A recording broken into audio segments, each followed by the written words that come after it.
berjumpa kembali di program Bertemu Tuhan. Dan hari ini kita akan ngobrol dengan Ibu Sri Lestari. Beliau ini seorang istri dan ibu dari 2 orang putra.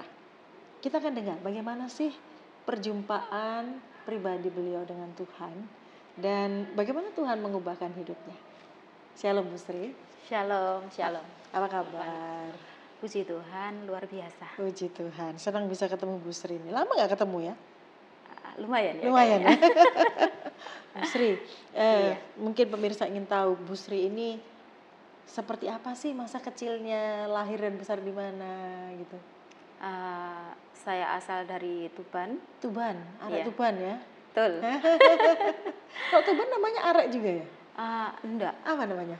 Kalau orang Bocah? sana, iya Bocah bocah. Tuban ya? Iya. Ya, bocah Tuban. Lahir dan besar di Tuban. Iya, betul. Berapa bersaudara Bu Sri? Saya saudara kandung, Mm-mm.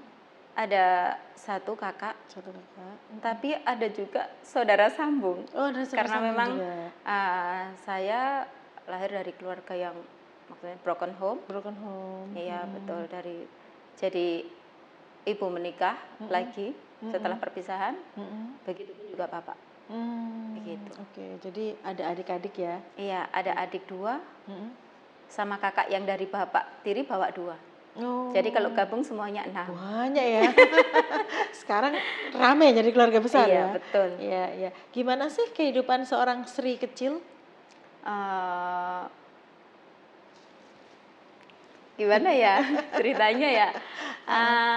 Waktu kecil itu ya, kalau saya merasakan secara pribadi itu kecil nggak merasakan waktu kecil. Kenapa? Remaja juga nggak merasakan masa remaja karena melihat keadaan orang tua. Jadi mulai dari kecil itu sudah dibiasakan untuk bekerja keras seperti itu. Karena keadaan orang tua. Dari kecil udah kerja? Iya. Iya, iya, iya. Keadaan orang tua seperti apa? Iya, karena orang tua hidupnya sangat ya sederhana sekali. Bapak hanya seorang tukang becak dan ibu hanya buruh tani. Seperti itu. Dan kita kalau saya pribadi melihat orang tua itu rasanya kasihan ya. Dan rasanya juga ingin membantu kayak gitu. Kepingin meringankan beban mereka iya. kayak gitu. Jadi mulai dari kecil itu sudah jadi gembala kambing. Oh. Dari kecil itu. Gembala kambingnya siapa itu? Orang tua. Oh, orang tua punya kambing banyak berarti ya? Enggak, cuman 1 aja. Tapi karena kita itu bersaudara, ada kakak juga yang selalu gigih. Akhirnya kambing yang harusnya 1 itu jadi 12. Wow. Bayangin. Itu yang luar biasa hal yang ya? sangat luar biasa kan ya. Iya. Ya itu perjuangan yang membuahkan hasil. Dari itu pulang sekolah langsung Iya, betul. langsung ngono kambing. Pagi berangkat sekolah, nanti siang istirahat sejenak, mungkin makan atau baru mengembalakan kambing. Sampai nanti sore baru pulang kayak gitu dan melakukan aktivitas yang lain. Seperti itu. Gimana ceritanya bisa sampai di Surabaya, Bu Sri? Ya itu tadi, karena tekad ingin menyenangkan orang tua, akhirnya bekerja seperti itu. Kerja dari tempat satu ke tempat yang lain. Umur berapa waktu itu ke Surabaya? Ke Surabaya itu umur berapa ya? Mungkin umur 13 atau 14 tahun ya, sudah harus berangkat bekerja ya. Iya. Karena rasanya mau ikut pendidikan gitu rasanya malas. Bukan malasnya karena apa? Karena malah membebani orang tua kayak gitu, karena biaya-biaya yang harus ditanggung mereka gitu. Akhirnya malah justru kepingin bekerja supaya menghasilkan sesuatu untuk menyenangkan orang tua. Dan itu kemauannya Bu Sri sendiri ya? Iya, betul. Orang tua mendukung? Sebenarnya waktu awal-awal enggak tega karena kan masih anak-anak iya, gitu. Itu gitu. berarti lulus SD ya? Umur segitu kan Iya, baru lulus betul. SD ya? Iya, betul. Ibu bekerja di Surabaya itu bekerja apa? Lulus SD itu? Waktu itu ada tetangga yang memang sudah bekerja terlebih dahulu dan saya dibawa seperti itu. Kerjanya itu ya jadi pelayan kafe, jadi pelayan depot kayak gitu. Dan itu dari satu tempat ke tempat yang lain. Paling lama karena saya kerja itu mungkin 1 tahun bertahan. Nanti pindah lagi. Kenapa? Kayak gitu. Memang Ibu nggak cocok gitu atau gimana? Ya salah satunya itu mungkin ya, karena Masih masih terlalu anak-anak anak-anak, gitu. ya. Jadi gampang untuk bosenan atau gimana kayak gitu sih sebenarnya. Oke, 13 tahun itu memang usia yang masih sangat Iya, muda untuk betul, bekerja betul, ya. iya. Ya, zaman-zaman itu bekerja di usia seperti itu mungkin banyak ya juga orang-orang yang bekerja di usia seperti itu ya. Apa sih yang Ibu rasakan ketika lihat temannya sekolah seusia nih ya, teman-teman seusia itu masih masih main gitu. Apa yang Ibu rasakan? Ya sebenarnya ya iri ya, maksudnya kepingin juga kayak pengen gitu sekolah gitu. gitu ya. Ya sebenarnya ada kemauan, cuman melihat lagi keadaan orang tua yang susah, itu yang membuat saya bertekad untuk bekerja gitu. Karena keadaan yang membuat saya tuh harus giat untuk bekerja seperti itu, supaya bisa setidaknya meringankan beban orang tua kayak gitu. Iya. Duh jadi mewek ini. Nggak apa-apa, it's okay. Karena memang itu adalah sebuah luka di masa lalu ya. Pengen gitu sekolah tapi kondisi tidak memungkinkan gitu ya. Oke, gimana ceritanya? Ibu waktu itu belum kenal Tuhan Yesus ya? Belum ya. Iya, masih dengan kepercayaan yang lama. Iya, gimana ceritanya Bu Sri akhirnya ketemu Tuhan Yesus, mau ikut Tuhan Yesus, itu gimana ceritanya? Ya awalnya saya dipertemukan oleh pacar saya yang Kristen. Yang jadi suaminya sekarang? Iya betul. Umur berapa itu? Pacar dan jadi suami ya. Itu umur saya itu 17 waktu itu pacaran. Ya? Menikah umur 18. Oh, sangat muda. Dan sampai sekarang sudah menikah tahun 2002. Sudah menikah. Okay. Ketemu pacar sekarang di tempat kerja? Betul. Karena saya bekerja ikut saudara dari pacar saya. Jadi seorang baby sister yang harus merawat ponakannya kayak gitu. Cinlok ini berarti ya? Iya, betul. Cinta lokasi. Iya, betul. Terus apa hubungannya dengan pacarnya ini? Pacarnya ini Kristen? Iya, Kristen. Tapi Kristennya ya bukan yang Kristen yang gimana KTP gitu. Aja, gitu iya. Karena awalnya itu saya bekerja ikut sepupunya pacar ini. Ada juga tantenya gitu kan, tinggal di keluarga besar kayak gitu. Pacar saya ini tinggal sama keluarga besar, jadi satu kayak gitu. Dan tantenya ini orangnya sangat-sangat kasar sekali, sangat-sangat ya orangnya tuh sangat keras gitu. Keras gitu ya. Dari cara bicara, dari tingkah lakunya kayak gitu. Ibu pernah dimarahi, sering dimarahi? Iya, sering. Ya kalau walaupun nggak salah itu di depan mata tantenya ini tetap pokoknya salah. Apapun yang dilakukan itu selalu salah, dan pernah sampai ada kata-kata yang benar-benar menyakitkan hati, kayak benar-benar nggak memanusiakan manusia lain kayak gitu. Dan itu yang saya rasakan. Tambah drop gitu ya, tambah down. Di saat saya merasakan hal itu, saya benar-benar hati saya ini rasanya terpuruk gitu. Kayak benar-benar sudah keluarga saya seperti itu, saya bekerja dapat orang yang seperti ini juga. Gitu ya? Terus saya juga waktu itu pernah juga berpikir gini, ini kan orang Kristen kayak gitu ya. Kok kayak orang Kristen gitu. Iya, pernah kayak gitu juga. Nah, pas waktu saya benar-benar di posisi drop itu, pacar saya ini nggak malah menyemangati atau menguatkan atau bagaimana, malah dia itu tiba-tiba itu sebenarnya dia niatnya baik sih. Waktu saya nggak enak hati itu, saya lagi drop itu, dia tahu apa yang membuat ibu nggak enak hati waktu itu ya? Tahu ya? Karena di depan mata dia gitu. Waktu saya dimarahin, dikata-katain sampai sedemikian rupa itu di depan dia gitu. Dan dia nggak bela? Nggak berani kayaknya, punya kekuatan karena kan juga masih numpang gitu. Bukan numpang sih sebenarnya, karena tinggal di situ, masih tinggal sama orang tua gitu karena rumah bersama memang. Cuman karena dia kan masih muda juga kan, mau ngelawan tante kan juga nggak enak, nanti jadi pertengkaran lebih besar lagi gitu. Terus akhirnya dia itu tiba-tiba itu kayak nawarin kayak makan gitu, karena kan dia tahu saya seharian itu benar-benar belum makan kayak gitu. Dia nawarin makan, niat baik sih, nawarin makan, ayo makan gitu, makan loh gitu. Saya enggak mau karena di posisi yang lagi kayak gitu nggak enak makan ya. Jangankan makan ya, rasanya tuh semuanya tuh rasanya sudah enggak enak gitu. Dan akhirnya saya menolak gitu. Nah, ketika saya menolak itu ternyata membuat dia itu enggak tahu pikirannya dia itu seperti apa kok sampai dia seperti itu menolak dia gitu kali ya. Iya, enggak tahu ya. Pikiran saya enggak tahu. Enggak pernah nanya sampai sekarang. Enggak pernah gitu. Kok tiba-tiba dia itu lari ke belakang dan ambil racun serangga 1 gelas aqua itu. Terus dia bilang gini di depan saya, sudah pikiran ini benar-benar ruwet ya, sudah rasanya ini otak ini rasanya sudah penuh gitu.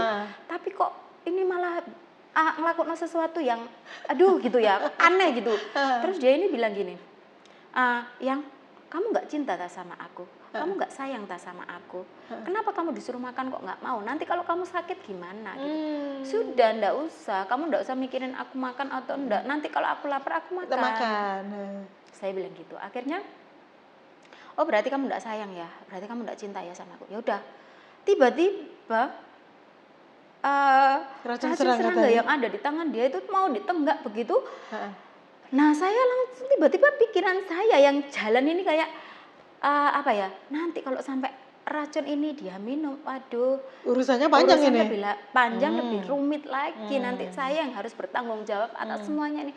Tiba-tiba ya udahlah, apa ya, maksudnya hidup ini lo ruwet gitu loh, seolah-olah kan gitu, seperti itu yang saya lihat itu. Ya udah gitu, akhirnya kayak ya udahlah aku aja yang minum. Akhirnya racun yang di tangan dia itu saya saya ambil, langsung saya minum kayak gitu. Udah saya duduk diam sejenak, habis gitu kok rasanya sudah tidak enak nih di badan saya. Gimana rasanya minum racun? Apa ya, kalau pas minum itu ya kayak nggak ada rasa ya? Nggak ada rasa sama sekali. Ya enggak pahit, ya enggak apa enggak. Cuman baunya memang kayak minyak tanah kayak gitu sih. Cuman untuk rasa enggak ada sama sekali, rasanya biasa aja. Apa yang dirasakan setelah minum racun itu? Ya kayak enggak enak aja di badan. Terus saya ini jalan gitu. Nah, memang rumah itu kan dipakai gereja juga, pakai ibadah juga gitu. Nah, waktu saya jalan itu di situ memang ada mimbar dan ada salib gitu kan. Di belakangnya mimbar itu di apa dinding itu ada salib besar gitu. Nah, di situ saya tiba-tiba tersungkur kayak gitu, glosor gitu. Begitu saya tersungkur, saya jatuh itu saya ingat gini. Bukannya Tuhan orang Kristen itu sanggup menyembuhkan orang sakit. Kok tahu? Dengar dari mana? Ya karena saya sering ikut sama momongan saya pergi ke gereja kayak sekolah minggu yang disampaikan sama guru-guru sekolah minggu, saya kan ikut dengar. Tapi enggak tahu ya, yang saya dengar itu tiba-tiba itu kok timbul gitu aja, yang namanya firman itu harus timbul di dalam hati kita itu seperti itu mungkin gitu. Tanpa saya sadari itu ya itu kayak yang dibicarakan yang guru-guru itu yang saya dengar juga tiba-tiba saya omongkan kayak gitu. Saya sampaikan, bukannya Tuhan orang Kristen itu sanggup menyembuhkan orang sakit dan sanggup membangkitkan orang mati. Ini loh Tuhan, aku ini loh sekarang ini loh lagi tersungkur lagi sekarat, saya bilang gitu. Kalau udah mulai lemes ya itu ya? Iya. Udah mulai lemes ya? Saya lagi sekarat, ayo tunjuk no. Jadi istilahnya kayak nantang gitu, kepengen tahu seperti apa sih gitu. Bener kuasanya sih? Iya betul. Kuasanya Tuhannya orang Kristen itu bener nggak sih gitu. Ayo tunjuk no sama aku ini loh, aku lagi sekarat. Kalau memang engkau Tuhan yang sanggup sama yang mereka sampaikan, ayo tunjuk no. Gitu. Nah setelah ngomong kayak gitu, nggak lama pacar saya datang bawa susu, saya dikasih susu itu, dan nggak lama kemudian juga saya dibawa ke rumah sakit seperti itu. Dan di rumah sakit pun itu lama sekali tidak ditangani. Karena apa? Karena faktor biaya. Karena nggak ada biaya, karena dia juga masih sekolah waktu itu, masih SMA kan. Memang keluarganya nggak ikut bawa pacarnya ibu karena nggak ada yang tahu gitu kan. Rumah itu kan besar ya? Gitu. Rumah itu kan memang besar. Jadi kan punya wilayahnya sendiri-sendiri gitu. Nah, gereja kan kalau nggak dipakai untuk ibadah itu kan ya sepi gitu. Jadi kejadiannya kan pas di gereja itu. Ya waktu saya dibawa pun mereka nggak tahu mobil sudah keluar, terus habis gitu kok bau kayak racun serangan. Nah, satu teriak, akhirnya serumah baru tahu kalau ada kejadian itu. Dan waktu saya dibawa ke rumah sakit itu pun nggak langsung ditangani karena nggak ada biaya itu. Karena kan memang pacar saya masih SMA ya waktu itu. Jadi memang kan belum ada uang gitu. Nah, yang datang malah pacar dari bos saya ini, yang saya ikut ini. Memang dia juga sendiri gitu dan punya pacar. Dan itu pacarnya yang datang. Sampai dia gebrak-gebrak meja gitu. Kenapa ini soal jiwa, kenapa nggak ditangani? Soal biaya itu nanti bisa bisa diberi nanti gitu. Yang penting kan ditangani dulu gitu. Iya sebenarnya. Enggak, saya dibiarkan. Berapa lama itu? Di UGD itu. Ya mungkin mulai dari jam 5:30 itu sampai 1 jam, jam 6:30. Itu baru Itu rasanya gimana itu nahan? Enggak, saya cuma diem aja gitu. Saya enggak lemes tapi ya? Iya, lemes ya? kayak enggak berdaya gitu. Enggak kayak sakit perut atau pusing enggak ya? Cuma saja. Kayak lunglai gitu, kayak ini badan nih kayak sudah enggak ada tulang gitu, kayak mau angkat itu sudah enggak ada ini gitu, enggak ada tenaganya gitu. Dan saya terbaring di UGD itu ya mungkin 1 jam itu baru setelah dikasih DP baru dibersihkan itu. Saya masih ingat sekali itu ada baskom besar itu lalu dimasukin selang dari hidung terus dibersihkan itu racun yang ada di dalam tubuh saya. Setelah itu sudah enggak sadar lagi. Udah benar-benar enggak sadar. Waktu dari UGD mau ke ruang inap itu masih sadar. Begitu benar-benar berjalan itu mau menuju itu sampai ke lantai berapa ya? Lantai 5 atau 4. Itu sudah enggak sadar. Nah, enggak sadar itu mulai dari jam 8. Yang saya rasakan itu mungkin jam segituan, jam 8 sampai jam dini hari subuh itu, menjelang subuh itu. Baru saya itu sadar. Tapi waktu saya enggak sadar itu yang saya lihat apa yang terjadi? Waktu saya nggak sadar, yang saya lihat itu saya berjalan seperti orang buta. Jadi saya benar-benar berjalan di dalam kegelapan. Saya hanya bisa meraba ke kiri dan ke kanan untuk mencari jalan. Itu. Saya mencari jalan tapi nggak ketemu jalan itu. Karena begitu gelap, kayaknya di sebuah lorong gitu. Tapi di situ gelap gulita. Saya berjalan itu benar-benar saya meraba ke kiri ke kanan untuk mencari jalan itu. Tapi saya tidak dapat. Dan untungnya saya bisa sadar. Tapi di dalam sadar itu ruangan pun itu masih gelap gitu. Masih kayak yang di alam nggak sadar itu gitu. Jadi saya teriak-teriak, kata pacar saya dan orang-orang yang sudah jaga saya di sana itu. Saya teriak-teriak berontak itu sampai ranjang rumah sakit itu prak gitu. Karena saya nyendal atau ya apa, sampai pasien yang lain pun rasa kayak terganggu kayak gitu. Dan akhirnya saya nggak sadar lagi itu sampai jam 10 pagi. Jadi berlanjut gitu. Nggak sadar lagi. Baru benar-benar jam 10 saya sadar itu benar-benar sadar dan akhirnya bisa melihat semuanya. Maksudnya saya sudah ada di ruangan itu, di dalam ruangan rumah sakit itu. Lalu saya menyesal aja gitu, maksudnya apa yang saya lakukan. Itu sudah ada orang tua datang, keluarga besar yang ada di Tuban sudah datang semua itu.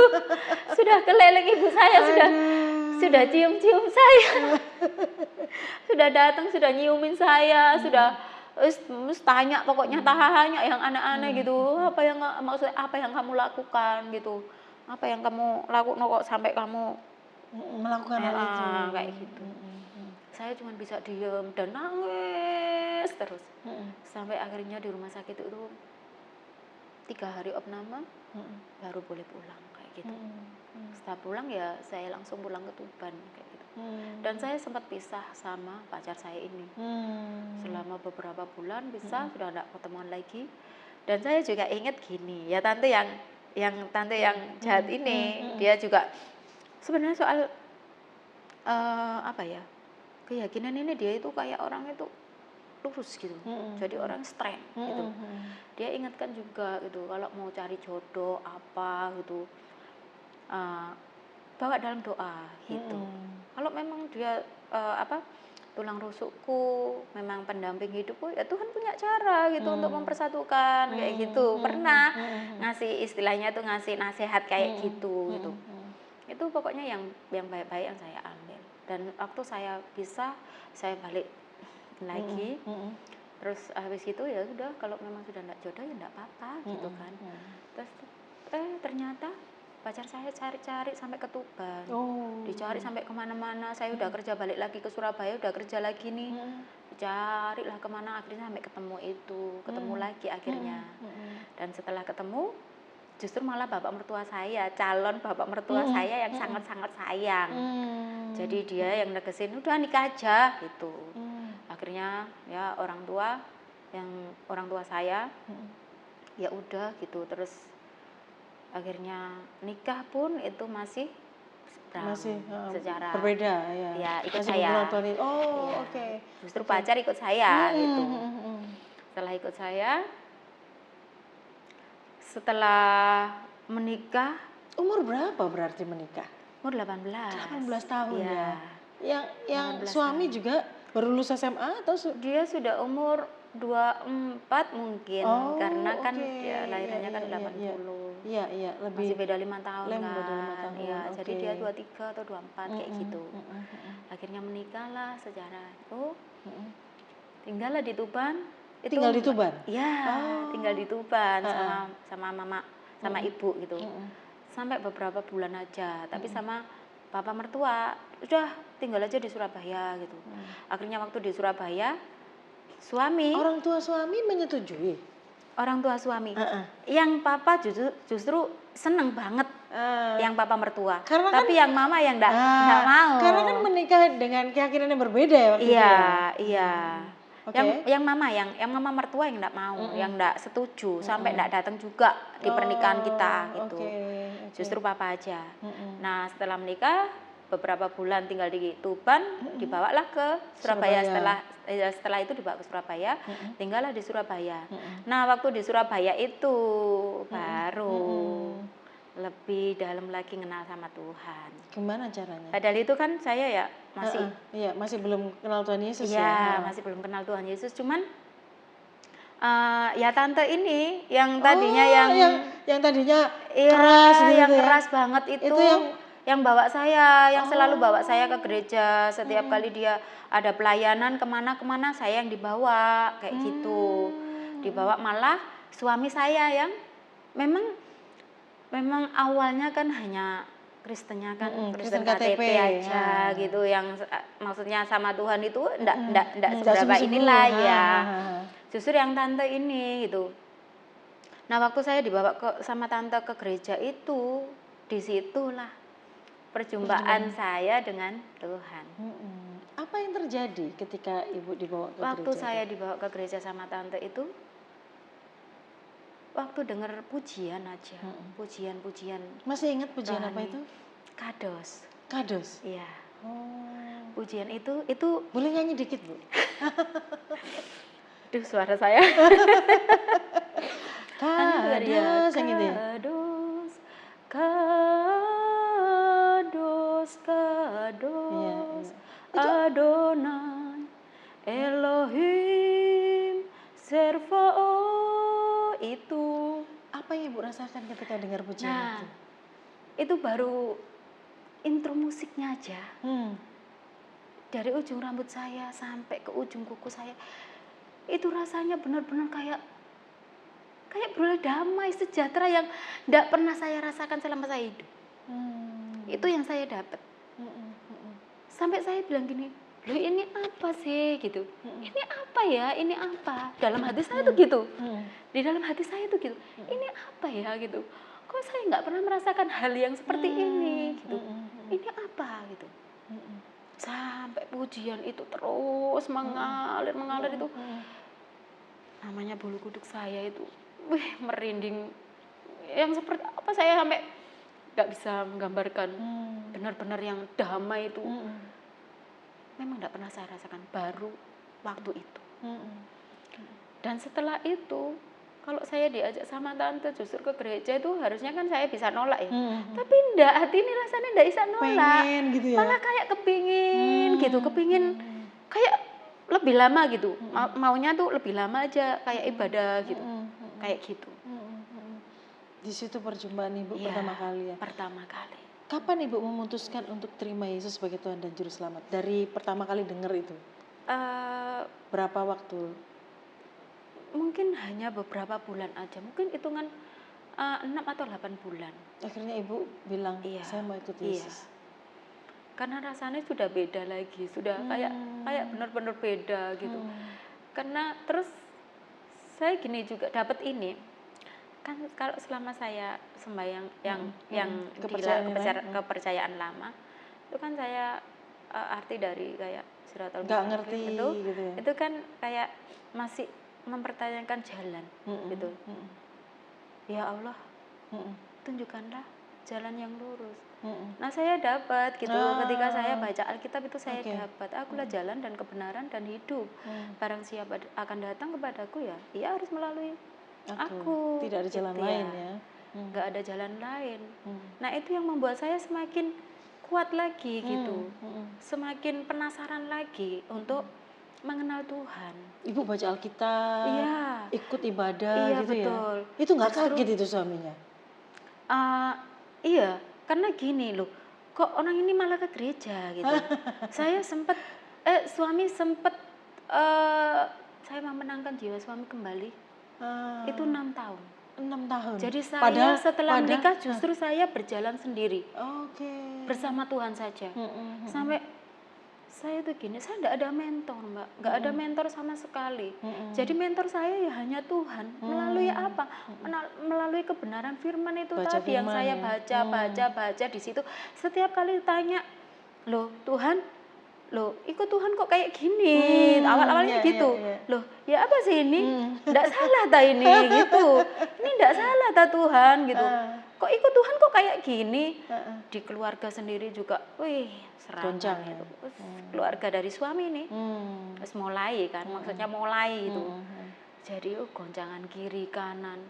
Mungkin kalau saya enggak memiliki mentor yang hebat, yaitu Yesus Kristus itu. Mungkin saya sudah balik lagi mungkin ya. Sudah balik lagi. Kok yang gini saya sih? yang Kristen kok gini gitu yang ya? saya harapkan kok nggak sesuai gitu. Nggak sesuai kenyataan ini kok kayak gini ya gitu. Justru kok orang-orang yang seharusnya ini kenal Tuhan, mengerti Tuhan, tapi kok seperti ini. Kok kayak gini semua gitu. Nah, di situ pernah di suatu saat, ternyata sama aja ya gitu. Pernah ada omongan kayak gitu waktu awal-awal itu sampai saya ngomong kayak gitu. Loh, kok kayak gini ya? Ternyata sama aja gitu loh. Nggak ada bedanya gitu. Ya ngapain gitu. Pernah sampai kayak gitu, ngapain gitu. Tapi enggak. Tuhan itu Tuhan yang begitu luar biasa. Ketika saya tanya gitu, Tuhan yang jawab. Ketika saya mendapatkan hal-hal yang tidak mengenakan hati, hal-hal yang membuat saya itu kembali kayak drop gitu, Tuhan nanti yang tuntun. Ya melalui firman-Nya itu yang saya baca. Tiba-tiba itu baca itu, ini kan gitu. Pertanyaanku Tuhan kayak gitu. Loh, ini kan pertanyaanku toh Tuhan, kok Tuhan jawab gitu. Jadi kayak musuh terbesar kita itu bukan dari luar, tapi dari dalam. Itu Tuhan juga kasih kayak gitu. Kalau enggak Tuhan sendiri mungkin yang jadi mentor, yang jadi penonton saya, mungkin saya enggak ada di sini juga gitu. Sampai hari ini Bu Sri masih tetap setia mengikuti Yesus, bahkan melayani Tuhan gitu. Apa sih yang membuat Bu Sri, tadi sudah memenangkan suami 6 tahun loh, padahal tahunnya dari keluarga suami ya. Nah, sampai sekarang Bu Sri tetap ikut Tuhan Yesus. Apa yang membuat Ibu bertahan sampai hari ini?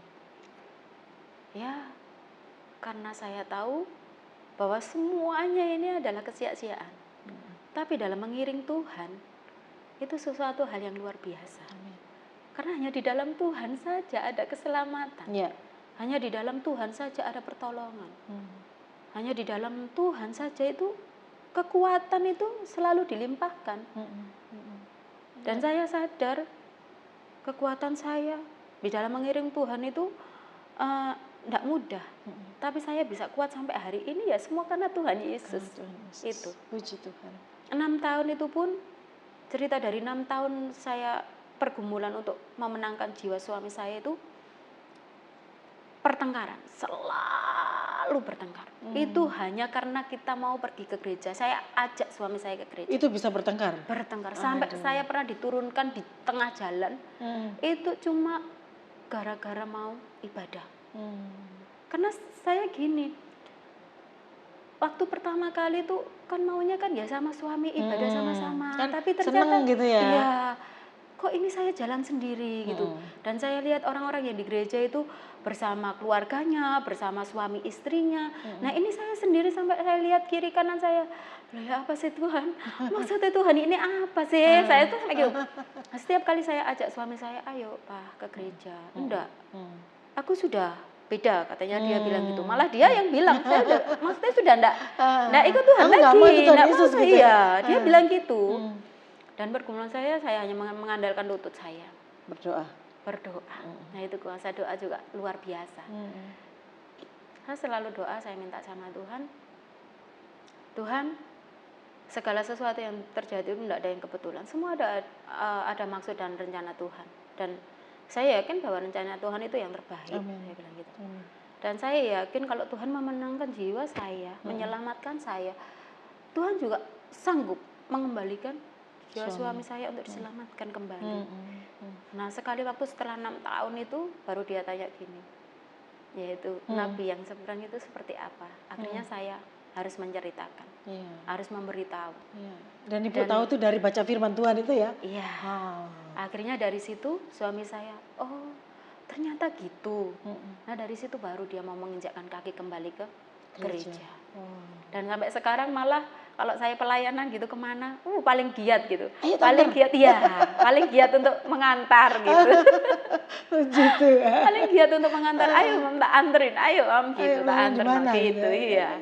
Bu Sri, mungkin di antara pemirsa ada yang sedang mengalami seperti Bu Sri Kapenaria, mencari jalan untuk mendapatkan keselamatan. Apa yang Ibu bisa sampaikan kepada mereka? Untuk saudara-saudara yang rindu dan mencari keselamatan, itu hanya ada di dalam Yesus. Hanya ada di dalam Yesus. Sebab di kolong langit ini tidak ada nama lain kalau bukan nama Yesus yang sanggup memberikan keselamatan itu. Wow. Bapak Ibu, saudara sekalian yang menyaksikan apa yang menjadi kisah hidup Ibu Sri. Satu lagi, siapapun Anda yang sedang melihat tayangan ini, mungkin Anda sedang mencari damai, mencari jalan keselamatan. Satu-satunya jalan kepada keselamatan hanya melalui Yesus Kristus. Putuskan sekarang juga untuk menerima Dia sebagai Tuhan dan Juru Selamat Anda. Saya Wahyu Widiawati pamit. Sampai jumpa. Tuhan Yesus memberkati.